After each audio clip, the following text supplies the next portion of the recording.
Hello and welcome to this Tuesday edition of the World Report, viewers. I'm Arjun Samar Mahindran. Let's take a look at what's making headlines around the world.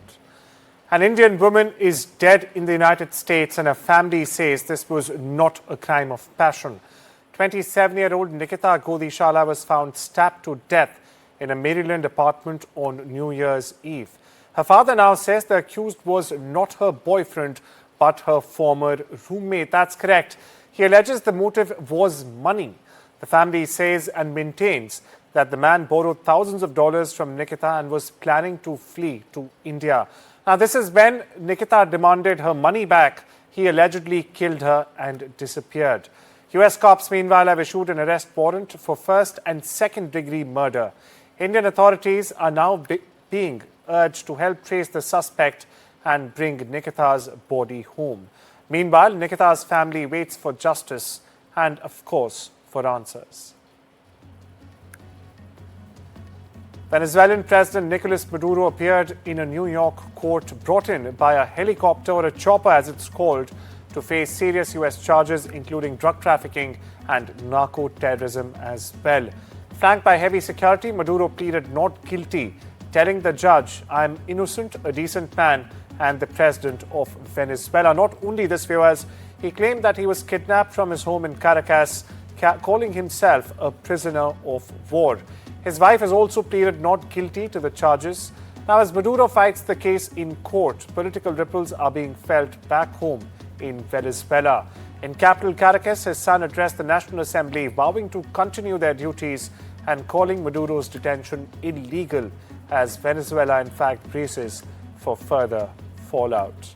Meanwhile, my colleague Natasha Esrani gets us the latest. Now, outside the courthouse for hours now, protesters as well as supporters of Maduro have been gathering alongside police and a lot of press, often getting into skirmishes. One side arguing, Venezuelan immigrants here in New York arguing that Donald Trump had done the right thing by bringing the Venezuelan president to New York on narco-terrorism charges, saying that he had destroyed their country. On the other hand, we also spoke to those who said that President Donald Trump has set a very dangerous precedent by nabbing another leader and then bringing him to US soil. So we're going to see a protracted legal fight now start here in the US federal courthouse come March 17th, which is when Maduro is going to make his next court appearance, and he is going to argue that he has sovereign immunity. We'll see how that plays out. Meanwhile, here in New York, with camera person Siddharth Kejriwal, this is Natasha Esrani for NDTV. Venezuelan President Nicolas Maduro, he's just got arraigned in the federal courthouse, and the charges against him are of narco-terrorism and importing cocaine into the United States. What do you think, and why are you here today, and whose side are you on? Well, we are here in opposition to U.S. imperialism's attack on Venezuela and their illegal kidnapping of President Nicolas Maduro and the First Lady, Celia Flores. We fully stand with President Nicolas Maduro and his wife, and we are calling for their immediate release. That's a bad person. Like, none of these people out here would be okay with if someone came and took Trump and charged him with some outrageous charge. Nobody would be okay with that because the foreign government came and did it.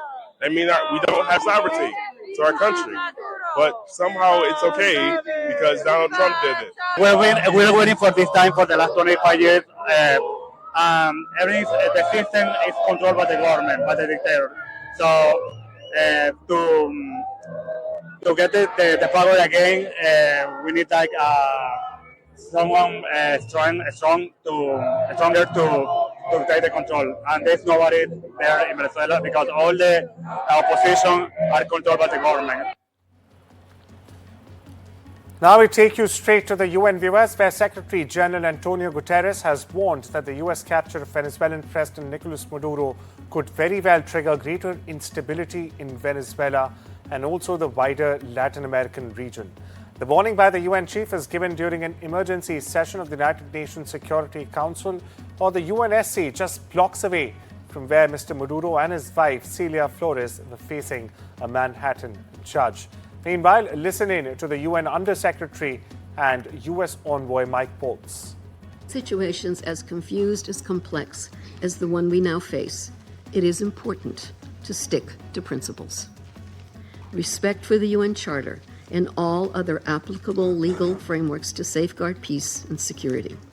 Respect for the principles of sovereignty, political independence, and territorial integrity of states. The prohibition of the threat or use of force. The power of the law must prevail. International law contains tools to address issues such as illicit traffic in narcotics, disputes about resources, and human rights concerns. The United States successfully carried out a surgical law enforcement operation facilitated by the U.S. military against two indicted fugitives of American justice, narco-terrorist Nicolas Maduro and Celia Flores. There is no war against Venezuela or its people. We are not occupying a country. I want to reiterate, President Trump gave diplomacy a chance. He offered Maduro multiple off-ramps. He tried to de-escalate. Maduro refused to take them. President Trump made it clear that the narco-terrorism must stop, and yet it continued. Now we take you to a special report, viewers, which in fact looks at the Delta Force.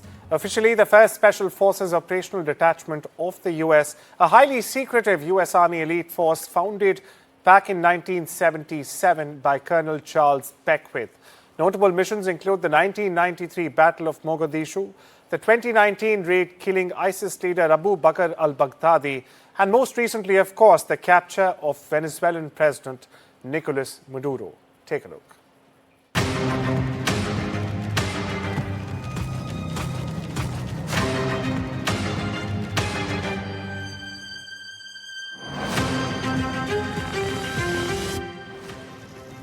In the shadows of America's defense stands one of the most elite units in the world, Delta Force.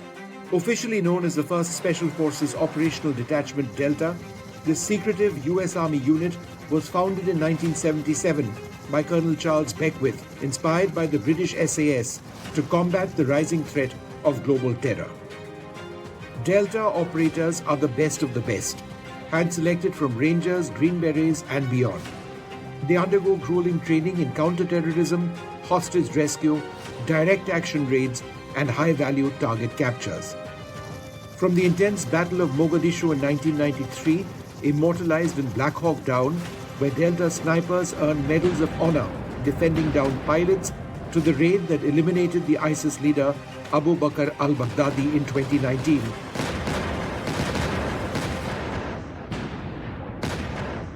And most recently, the capture of the Venezuelan leader Nicolas Maduro in Caracas during Operation Absolute Resolve, along with countless classified missions in Iraq, Afghanistan, and beyond. Delta Force operates under the Joint Special Operations Command, striking swiftly and silently when ordered to deploy. They are the tip of the spear, unseen, often unstoppable, and some say without equal, America's ultimate shadow warriors. Vishnu Shom for NDTV. Now we take you to another brewing conflict where Greenland's Prime Minister Hans Friedrich Nielsen is pushing back after US President Donald Trump renewed talk about a possible takeover of the largest island nation on the globe. Now Nielsen has made it clear Greenland is not Venezuela. It's a democratic country that has in fact been self-governing for decades now. Nielsen says the idea that the United States could simply take over Greenland is unrealistic and inappropriate. Not only this, he also rejected any talk of military action. Meanwhile, Danish Prime Minister Mette Frederiksen has also underlined that it makes absolutely no sense to talk about the US needling in to take over Greenland. She added that the US has no right to annex any of the three countries in the Danish kingdom. Listen in to both the Prime Ministers of Greenland and Denmark. Sekkutuunik maanga pisoqarnissaani maannakku oqalunneq naliliinerpu tassaniingilluinnarmat soorunami upalungaarsimanissami iliuseqarnissa taakkulu piaredsima fiinissa tassuun killi toqassangaluarpat taakkuaqulaajaarneri allallu naarikkersuusuningaanni ingerlappagun aamma ataavartumi ingerlattuartuuvagun soorunami pissutti ukua taavalu pissun kingullertigullu oqariartuutigineqartun naarikkersuusuningaanni isingu tamakkununga tungasuni ammarnerutila tilaarpaat taanna oqaatingissuara kisianni oqaqqissuunga uaniingitangut unnuaminunarputiguagaannissaani pisoqassasoq naarikkersuisun oqaloqatiginniaqqutigalungu pittaasumillu suleqatigiinner suleqatigu tamaaviisa peqatigalungit pissutsin naliginnaasungoqqinnissaanut aqutieqqortu atorlungit ataqqaqatiginnerlu angoqqinnissaanut suliqassuu. For det første så mener jeg, at man skal tage den amerikanske præsident alvorligt, når han siger, at han ønsker Grønland. Men jeg vil også gøre klart, at hvis USA vælger at angribe et andet NATO-land militært, så hører alting op. Altså inklusiv vores NATO og dermed den sikkerhed, som er blevet tilvejebragt siden afslutningen på 2. verdenskrig. Viewers, now over to another special report that highlights Donald Trump's latest remarks and other latest threats against countries all the way from Latin America, Greenland to even Iran in the Middle East. Take a look.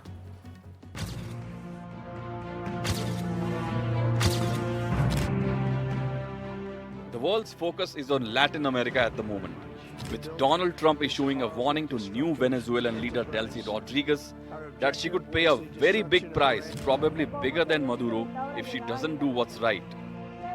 While most people seemingly have their eyes set on the unprecedented situation unfolding in Caracas, Trump has his own set of priorities, threatening one nation after another. Colombia, which is Venezuela's neighbor, was one of the first nations to receive a stern warning from Trump. He hasn't ruled out intervention in Colombia, describing its left-wing president Gustavo Petro as a drug trafficker and a sick man. Petro, on the other hand, has denied the accusations, warning Trump not to slander him. Trump doubled down on his controversial remarks about Greenland, insisting the US needs the Arctic territory for national security, citing alleged Chinese and Russian submarine activity in the region. Greenland's Prime Minister Jens Friedrich Nielsen responded by saying that's enough now and described the notion of US control over the island as a fantasy. The already fragile relationship between Cuba and the US is also facing fresh strain after Donald Trump described the island nation as a failing country. Cuba is ready to fall. You know? Yes. Cuba looks like it's ready to fall. I don't know if they can hold out. Trump also renewed pressure on Mexico, saying he would prefer Mexican authorities deal with powerful drug cartels themselves, but warned if they do not, Washington may be forced to step in. Trump has also issued a stark warning to Iran. He said if Iranian authorities begin killing demonstrators, as they have in the past, the US would respond with what he described as very hard action. Vishal Vivek for NDTV World. Viewers, we now shift our focus to Southeast Asia, where there's no end to Hindu atrocities in Bangladesh, as the country we all know has been undergoing severe violence and anti-India protests.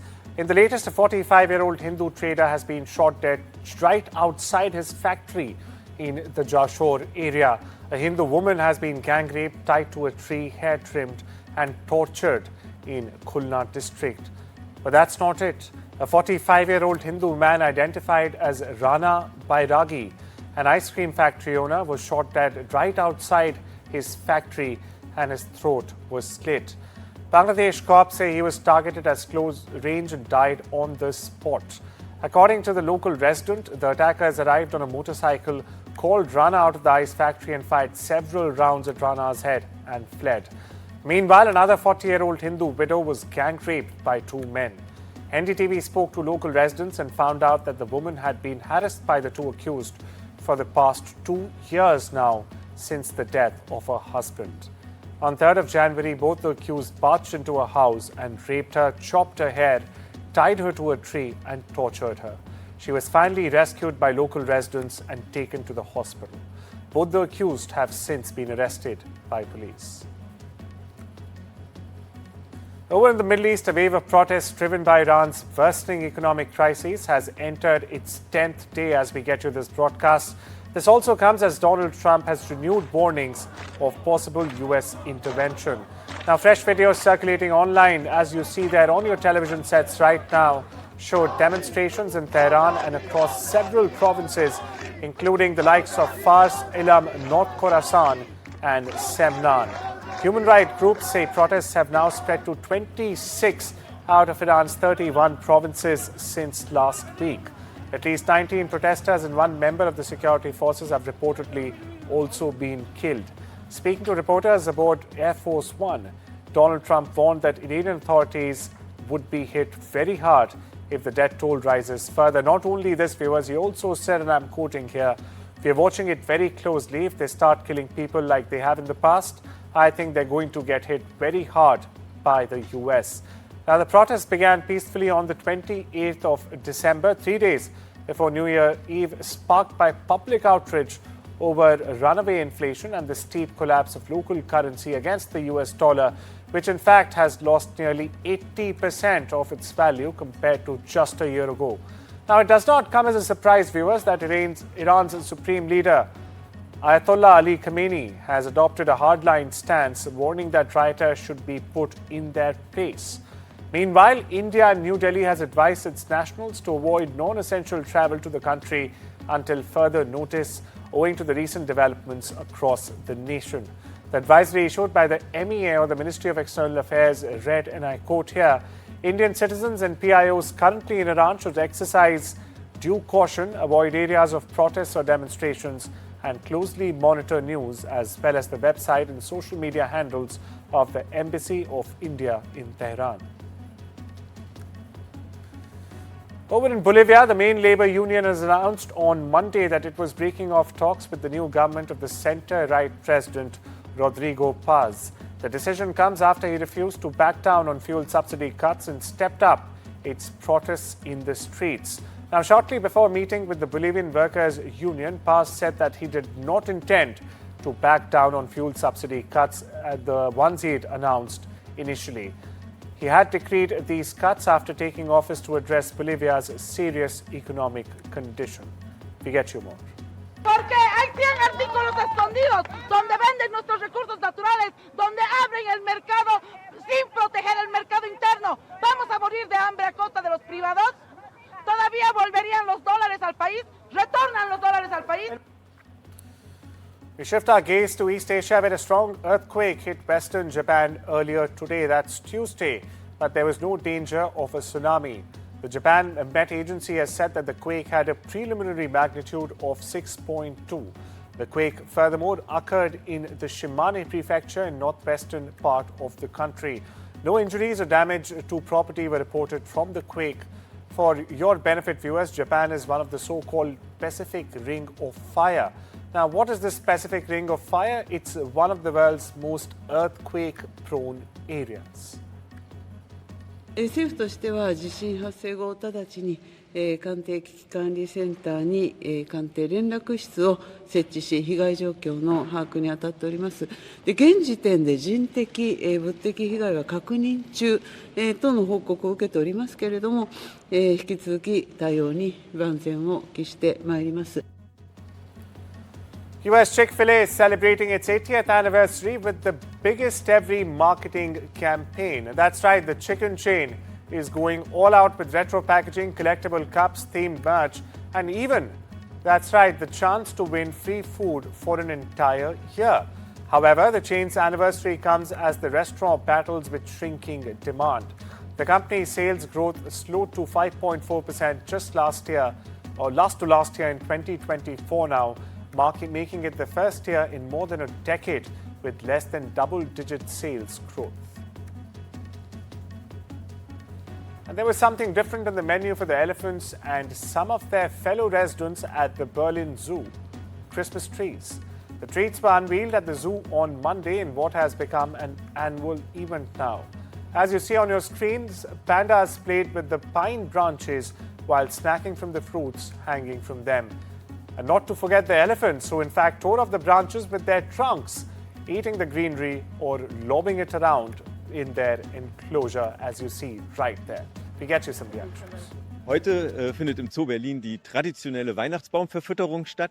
Weihnachtsbäume, die nicht im normalen Verkauf verkauft werden konnten, die kommen teilweise zu uns in dem Zoo und finden hier eine zweite Verwendung als Beschäftigung und Tierfutter für unsere Zootiere. Manche von den Tieren fressen die Bäume tatsächlich auch. Also die Elefanten freuen sich über eine Abwechslung im Futterplan und fressen auch sogar die Nadeln mit. Und dann sind die ganzen Bäume nach wenigen Stunden komplett verschwunden. And with that, we'll step into a short break. Be right back with you.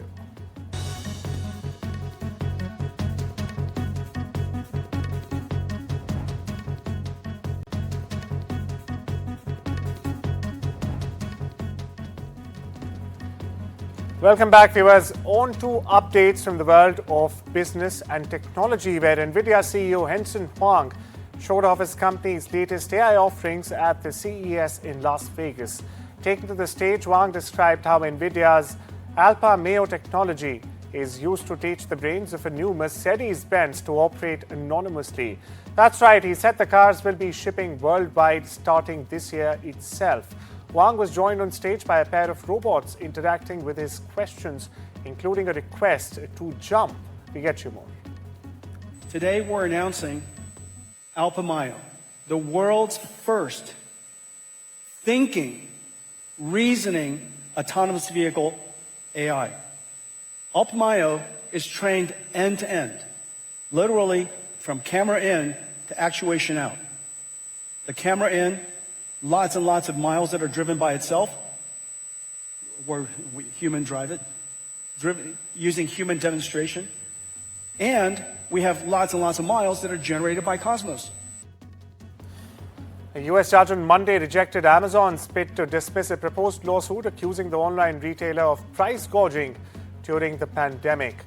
The judge found unpersuasive claim that Washington state consumer protection laws were vague as applied to pricing. Consumers have accused Amazon of failing to prevent sellers from using its platform to charge flagrantly unlawful prices for staples. Now, price hikes include increase of 233%, an unreal price rise of 233% at that on pain relief tablets, and 1,800%, that's correct, 1,800% on some face masks.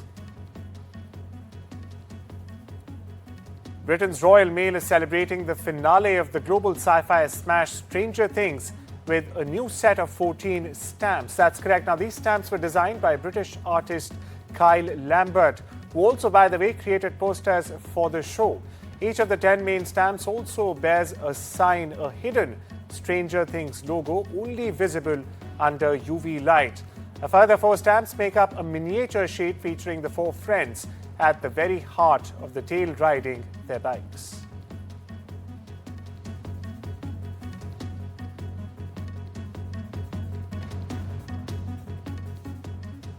Well, from strange geopolitical actions to Stranger Things stamps, these are all the world updates we have for you this Tuesday. Take care and have a wonderful day.